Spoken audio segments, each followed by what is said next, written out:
Well, this is the thing that Elon Musk told me about during the Doge stuff. He said the biggest fraud in this country is Medicare fraud, Medicaid fraud. He's like, and that if that gets, he goes like, yeah, I don't even want to talk about it because I don't want them to kill me. That's how crazy and out of touch these Democrats are. They're playing games, political games, with the safety and security of the American people. Governor Newsom put out a disgusting video implying that he's, you know, a pedophile or he's that. Like, why? There's actually too many things to cover today. It's too crazy of a day. Muslim prayer takes over New York City and the mayor joins them. You have Iran opening up the Strait of Hormuz for a price, $2 million in cash or crypto payments, holding hostage over 3,000 ships. Then you also have the government shutdown is causing insane delays at the airports. Even CNN is forced to admit that it's getting out of hand. And the icing on the cake is John Fetterman attacking the Democrat Party, yet again hinting at the fact that he may actually leave the party.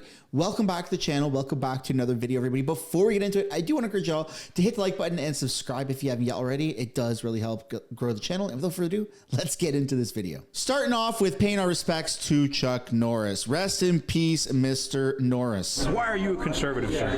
Well, I used to be a Democrat, but unfortunately the Democrats went too far to the left, and the Republicans moved into their position that the Democrats were 40 years ago.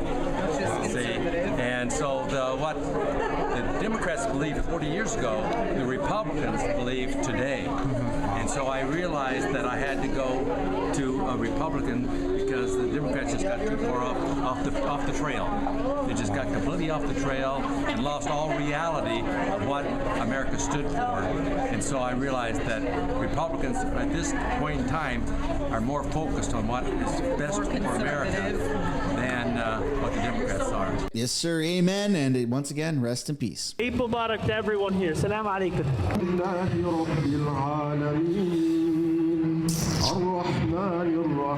All right. So this is New York City, by the way. Downtown.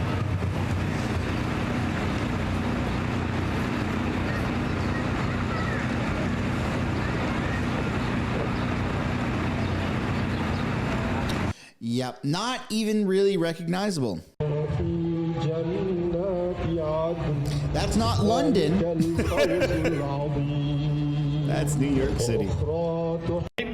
والعمل الذي يبلغنا حبك اللهم إنا نسألك الثبات في الأمر والعزيمة على الرشد ونسألك موجبات رحمتك. Just like straight up downtown. I don't know. That's kind of crazy to me. Let me know what you guys think down below. Do you support this or do you think this is a little weird? And then it's official that Iran has monetized the Strait of Hormuz. You have $2 million per voyage, accepted in cash, crypto, or barter. 3,200 ships and 40,000 sailors are waiting on the other side of that price tag, according to Al Jazeera. You can see right here, you have drone footage of the blockade going on in that strait. I mean, that's insane. Also, that's a massive security risk. We're going to be looking at something very similar to this, but with people standing in airports. When you have that much congestion, it's not good for anybody. Well, look, the bottom line is that Israel cannot exist, will not exist, has said they won't exist any longer with an Iranian state that is funding terror proxies and committing the kind of atrocities against Israel that we saw on October the 7th. They have wiped out the terror proxies for the most part.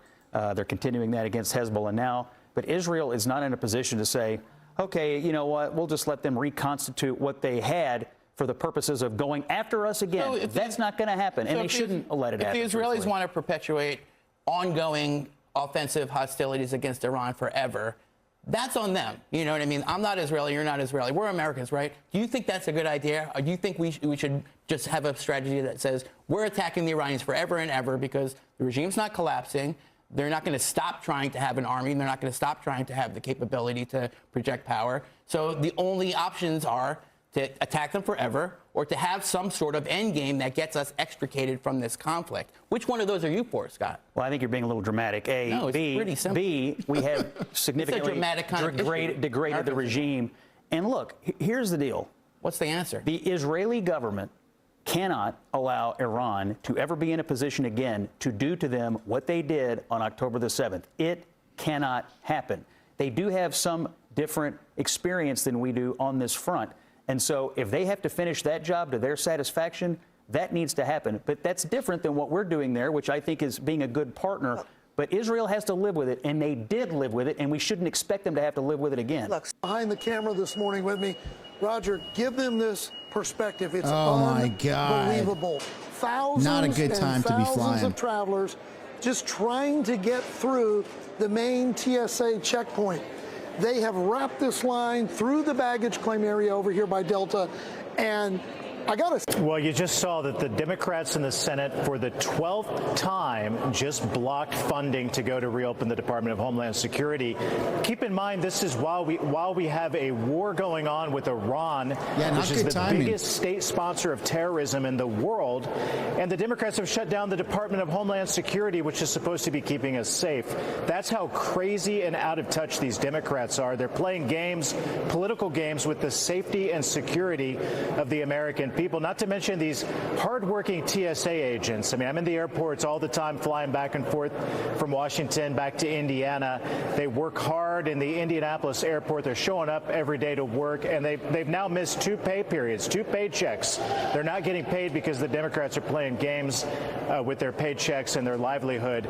It's crazy. I can't believe that the Democrats are this out of touch, that they don't want to reopen one of the most important departments that exists to keep us safe.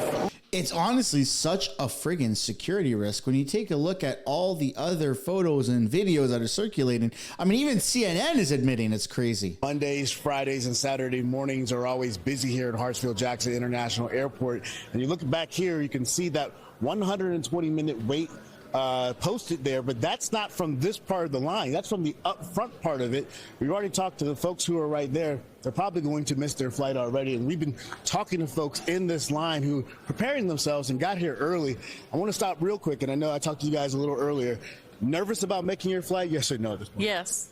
What has this been like? Hot and just annoying. I heard the word stressful. What does this feel like standing in this line knowing that you may miss your flight?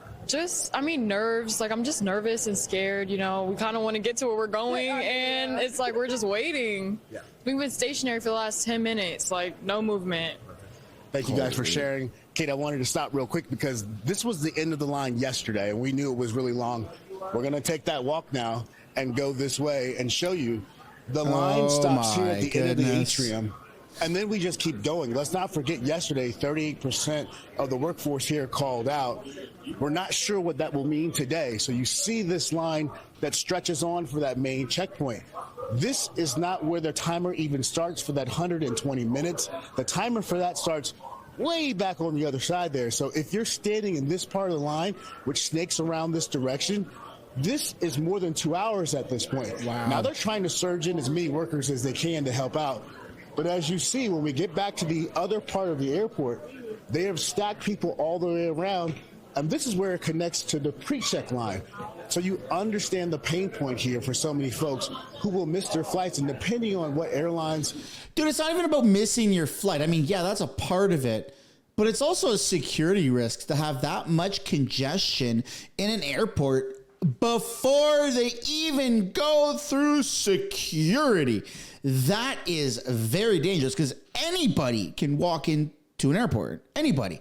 Getting through security is another issue. But if this many people are congested before security, while America is at war with Iran, while Iran is looking to do harm to America on so many different levels, it's just, why? It's so stupid. It's so reckless to allow this to happen.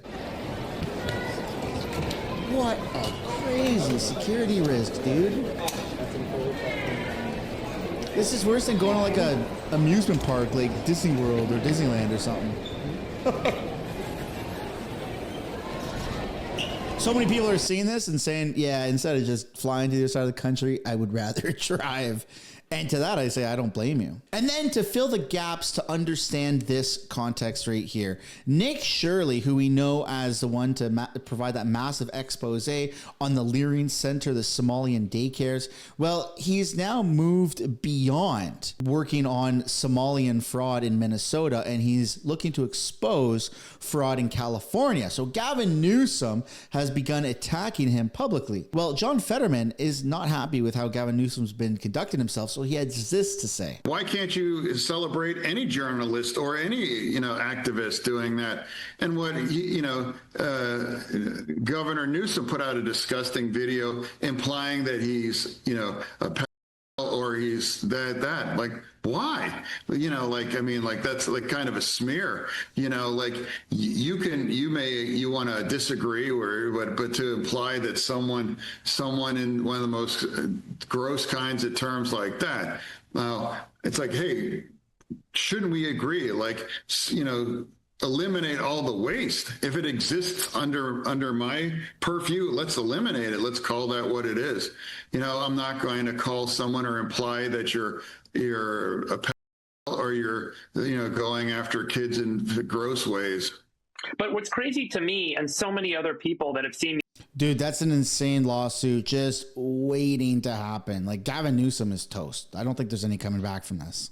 These videos is to then see reactions from leaders in the Democratic Party saying, we don't have a problem, this is racist, this is whatever, and denouncing the reports of this. Exactly. But when you see this fraud, it angers everyone. You're spending money as a taxpayer, and then you're giving the money away to fraudsters. It should. You should be angry. And, fraud can happen on both sides, but when it's identified, I don't care if it's in a Democratic state, like, we should all just acknowledge maybe there is a problem here. This is part of the thing. If you tell voters that you're wrong or, hey, it's no problem, there's nothing here, then you lose. And that you want to turn that into, if you want to turn that into like the border, what Democrats is in 2023, we do that at our own peril. It's bad when even the left is imploding over this. I mean, a journalist is a journalist is a journalist. And if you have an expose on fraud, then that's what that is. It's fraud. It shouldn't be politicized for left or right. It's fraud. And the fact that Gavin Newsom is attacking Nick Shirley, I mean, that doesn't make him look good. It makes Nick Shirley look even better. But it's also exposing California and Gavin Newsom's lack of proper management to a whole new level. I'd love to know what you guys think down below in the comments about this. And speaking of fraud, I mean, it's so deep that even Elon Musk, when he was doing Doge, he didn't even want to start talking about it because you could get yourself killed. Well, this is the thing that Elon Musk told me about during the Doge stuff. He said the biggest fraud in this country is Medicare fraud, Medicaid fraud. He's like, if that gets, he goes like, I don't even want to talk about it because I don't want them to kill me. Whoa. He literally said that. He's like, we're talking about hundreds of billions of dollars in fraud. But don't we have the worst health care or whatever? Yeah. Huh. But it doesn't matter. It's not about actual health care. It's about using the system to extract money, pretending you have a daycare, pretending you have a hospice, pretending you have a this and a that, and really you just... And a lot of the hospice stuff stems out of Los Angeles. So that's right in California. That's why Nick Shirley's moving in on this. And he better be careful, because if Gavin Newsom's trying to paint a target on his back, that's raising awareness towards Nick Shirley in a very negative way. And even though Nick Shirley should be protected at all costs, he must be so safe. I mean, if Elon Musk, with Elon Musk's resources and Elon Musk's money, doesn't even want to touch it, wow, that goes to show that Nick Shirley has some gonads, man.